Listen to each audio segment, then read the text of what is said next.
Welcome, guys, to Story Time. Now you're probably wondering, what the heck is Story Time? What is this all about? Well, normally, and I know it's kind of weird starting off a off norm for the first one, but normally in Story Time, we'll talk about stories that I really like, had a really big impact on me, and just some cool stuff that I thought about it, from like the symbolism to the character development, and all that good jazz. But today is not one of those days. Today, we're going to be covering The Last of Us Part 2.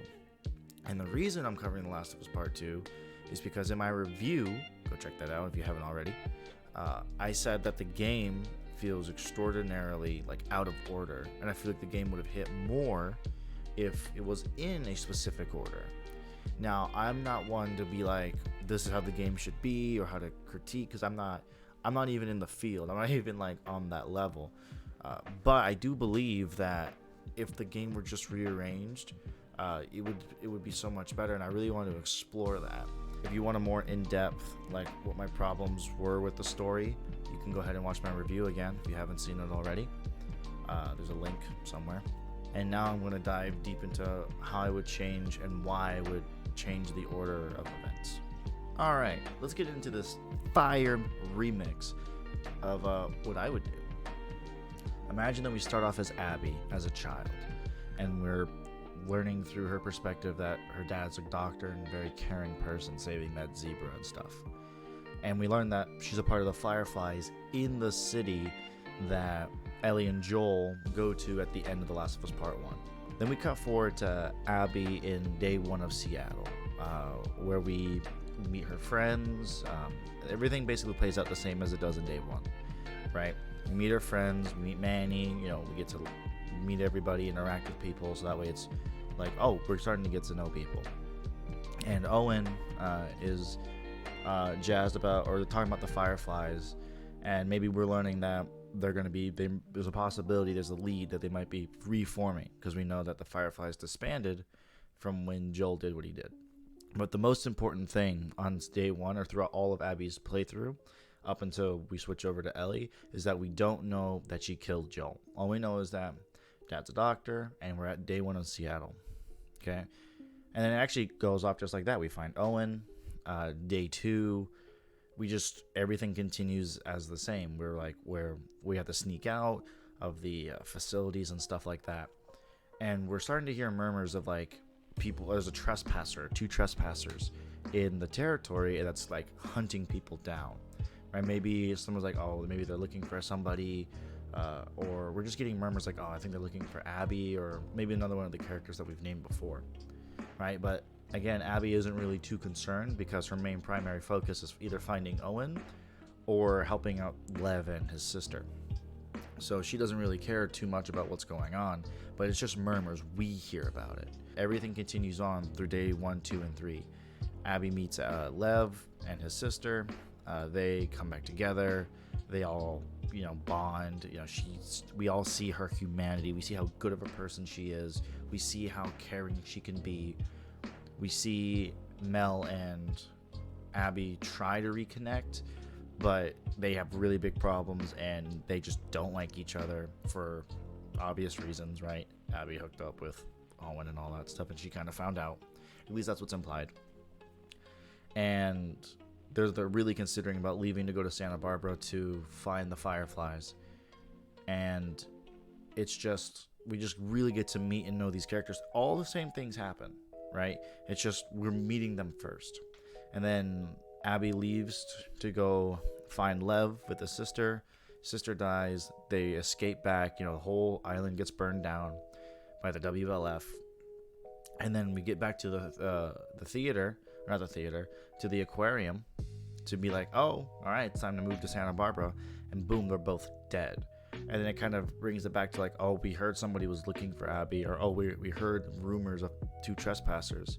And this is where it gets paid off. There's just a map and we know Mel is pregnant, so it's a really bad thing. And we see a map leading back to the theater. So we sneak into the theater with Lev, and we see Tommy, Tommy, and then Ellie comes out.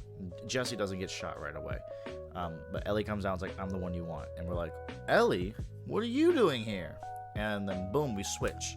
over to Ellie's perspective, at like it would be at the beginning of the game, where it was Joel cleaning the guitar, talking to Tommy about that stuff, and then as we continue forward, it's like basically everything the same that happens, right? We spend a lot more time with Joel and Ellie, right? So not even necessarily all the flashbacks happen at once, but we see that Joel tells Tommy what happened, not to tell Ellie, and then we find out, or then it skips forward a little bit, and Joel and Ellie are talking, or the scene happens where Joel is defending Ellie from that guy who is being a bit rude at the party. And Ellie's like, I don't need your help. I don't need you to defend me. And it seems kind of hostile. It seems kind of like there's something going on between them, but we don't necessarily know what. And then it cuts to the scene where it's like, hey, I can't really forgive you for what happened, but I really want to try. And Joel's like, I would like that. And obviously Troy Baker does such a good job where we're like, well, what happened? Why are they having these problems? And then Joel leaves. Ellie and Dina go to relieve. They do their thing in the weed dungeon, and we switch to Abby again. We're like, oh, it's Abby. And we see Owen and Mel, and like, oh, everybody's alive. What's going on? This must have taken place before. And then we run into Joel and Tommy, and everything happens the same, right? And we see Abby torture and kill Joel, and we're like, what? Why? How? We're so confused because we've seen Abby be such good person to the people she hates, the Scars, right? She actually saved 2 Scars, obviously because they saved her life, but she was prepared to leave them once their mutual agreement was done, but she went back for them. So we've seen her humanity. We've seen how much she cares. We've seen how much of a good person she can be. So she's obviously some beef here, right? There's obviously something here that she does not like about Joel specifically. And we know she doesn't like something about Joel specifically because she lets everybody else live. It's only Joel is the one that she's after. But she kills Joel, Ellie sees, and then we go Seattle day 1, and everything happens the same with Ellie. Now we know why now we know everybody who we're hunting down. We care but don't care. We're conflicted. We're confused. We're like, oh my god, I don't know what's going on. So we play the game to further understand why. So everything happens the same after that. The flashbacks with Joel and Ellie, Ellie finds out about the lie. Now we know what the contention was, and now we feel really robbed of a relationship because we knew that Ellie was willing to move on, and then boom, she dies. Or he dies, not she. And then basically plays up to the theater. Then we see Jesse get shot. We're like, oh no, Jesse. I actually really like Jesse. But yeah, no, Jesse dies.